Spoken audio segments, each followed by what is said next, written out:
কালি সংবাদ মাধ্যমত আমি দেখা পাইছোঁ যে মিণ্টু শইকীয়া নামৰ এজন ব্যক্তিয়ে যিজন বিএন সিং পেট্ৰল পাম্প যিটো দুলীয়াজান স্থিত তেখেতে এটা অভিযোগ আনিছে বীৰলাচি থানা অসমত যে আমি বীৰলাচি থানা অসমে 7 কোটি টকা মানে আমি ধন দাবী কৰিছোঁ বুলি তেখেতে কৈছে। কিন্তু আমি ক'ব বিচাৰিছোঁ স্পষ্টকৈ যে তেনেকুৱা কোনো ধৰণৰ আমি বীৰলাচি থানা অসমৰ তৰফৰ পৰা কোনো ধৰণৰ ধন দাবী কৰা নাছিলোঁ। সেইখন কেৱল মাত্ৰ এখন প্লেন এণ্ড এষ্টিমেট আছিলে যিখন আমাৰ যোৰহাট স্থিত আমাৰ লাচিত বৰফুকন ক্ষেত্ৰখন আমি বনাই থকা হৈছে। ক্ষেত্ৰখনত কিমান ক'ত খৰচ আছে এই খৰচখিনিৰ বিষয়েহে তাত লিখা আছিলে। কোনো ধৰণৰ এমাউণ্ট কোনো ধৰণৰ টকাৰ ধন দাবী ইমানেই দিব লাগিব বুলি কোনো ধৰণৰ নাছিলে। ৰাইজৰ অনুদান আমি এটা কথা আজি নতহিৰে স্বীকাৰ কৰিছোঁ বীৰলাচি থানা অসমৰ তৰফৰ পৰা যে হয় আমি ৰাইজৰ দান বৰঙণিয়ে চলা এটা অনুষ্ঠান, আমি সামাজিকভাৱে দায়বদ্ধ মানুহ, আমি ৰাইজৰ টকাৰে আমি সংগঠন কৰি আছোঁ, একেবাৰে চিৰন্তন সত্য কথা। কিন্তু ক'তো আমি দম দি দাবী ধমকিৰ জৰিয়তে আমি কোনোদিনে পইচা লোৱা নাই, প্ৰথম কথা। দ্বিতীয় কথাটো হৈ গ'ল আমি দেখা পাইছোঁ যে মিণ্টু শইকীয়া নামৰ যিজন ব্যক্তি আছে, ব্যক্তিজনে বীৰলাচি থানা অসমৰ মান সন্মান গৰিমা লাঘৱ কৰিবলৈ যেনেকৈ পাৰে চেষ্টা কৰিছে আৰু মূলতঃ ইয়াত বহুত ৰাজনৈতিক নেতা জড়িত আছে বুলি আমি গম পাইছোঁ।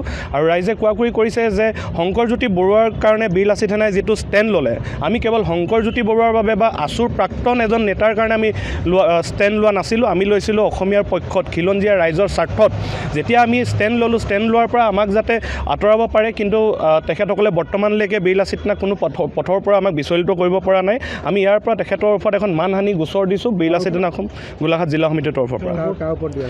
বৰ্তমান সময়ত আমি বিএন সিং যিটো পেট্ৰল পাম্প আছে তাৰ যিজন পৰিচালক মিণ্টু শইকীয়া তেখেতৰ ওপৰত আমি এখন FIR আমি তেখেতে যিহেতু আমাক 7 কোটি টকাৰ এটা অভিযোগ দিছিল, আমাৰ লিগেল এডভাইজাৰে যি ধৰণে আমাক দিছে আমিও 7 কোটি টকাৰে এক মানে মানহানি কেছ দিছোঁ। কালি সংবাদ মাধ্যমত আমি দেখা পাইছোঁ যে মিণ্টু শইকীয়া নামৰ এজন ব্যক্তিয়ে যিজন বিএন সিং পেট্ৰল পাম্প যিটো দুলীয়াজান স্থিত তেখেতে এটা অভিযোগ আনিছে বীৰলাচি থানা অসমত যে আমি বীৰলাচি থানা অসমে 7 কোটি টকা মানে আমি ধন দাবী কৰিছোঁ বুলি তেখেতে কৈছে।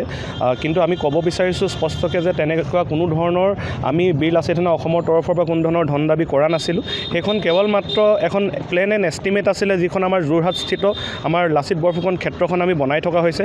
ক্ষেত্ৰখনত কিমান ক'ত খৰচ আছে এই খৰচখিনিৰ বিষয়েহে তাত লিখা আছিলে। কোনো ধৰণৰ এমাউণ্ট কোনো ধৰণৰ টকাৰ ধন দাবী ইমানেই দিব লাগিব বুলি কোনো ধৰণৰ নাছিলে। ৰাইজৰ অনুদান আমি এটা কথা আজি নতহিৰে স্বীকাৰ কৰিছোঁ বীৰলাচি থানা অসমৰ তৰফৰ পৰা যে হয় আমি ৰাইজৰ দান বৰঙণিয়ে চলা এটা অনুষ্ঠান, আমি সামাজিকভাৱে দায়বদ্ধ মানুহ, আমি ৰাইজৰ টকাৰে আমি সংগঠন কৰি আছোঁ, একেবাৰে চিৰন্তন সত্য কথা। কিন্তু ক'তো আমি দম দি দাবী ধমকিৰ জৰিয়তে আমি কোনোদিনে পইচা লোৱা নাই, প্ৰথম কথা।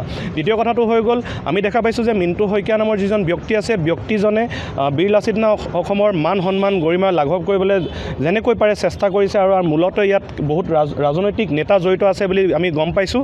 আৰু ৰাইজে কোৱাকুৰি কৰিছে যে শংকৰজ্যোতি বৰুৱাৰ কাৰণে বীৰলাচি থানাই যিটো ষ্টেণ্ড ল'লে, আমি কেৱল শংকৰজ্যোতি বৰুৱাৰ বাবে বা আছুৰ প্ৰাক্তন এজন নেতাৰ কাৰণে আমি ষ্টেণ্ড লোৱা নাছিলোঁ, আমি লৈছিলোঁ অসমীয়াৰ পক্ষত, খিলঞ্জীয়া ৰাইজৰ স্বাৰ্থত।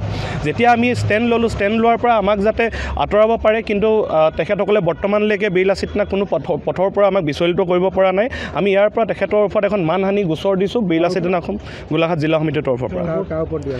বৰ্তমান সময়ত আমি বিএন সিং যিটো পেট্ৰল পাম্প আছে তাৰ যিজন পৰিচালক মিণ্টু শইকীয়া তেখেতৰ ওপৰত আমি এখন FIR আমি তেখেতে যিহেতু আমাক 7 কোটি টকাৰ এটা অভিযোগ দিছিল, আমাৰ লিগেল এডভাইজাৰে যি ধৰণে আমাক দিছে আমিও 7 কোটি টকাৰে এক মানে মানহানি কেছ দিছোঁ। যিকোনো খবৰৰ বাবে যোগাযোগ কৰক 7099017330 লগতে 7099017110 নম্বৰত।